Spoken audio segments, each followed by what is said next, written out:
First time kong nakapunta dito sa malaking simbahan namin ngayong nagmisa di Gallo sa morning. Ang ganda ng kanilang mga decorations. Dito tayo sa Christmas tree.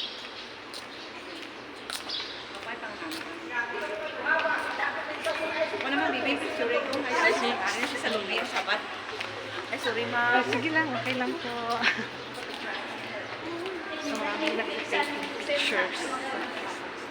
Tapos dito rin sa outdoor.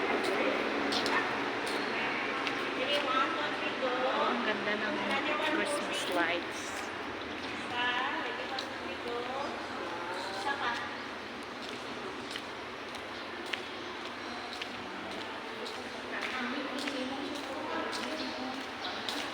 Dito naman tayo sa may door.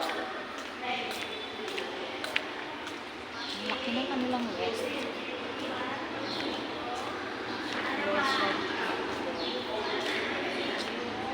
Ito yung kanilang Belen.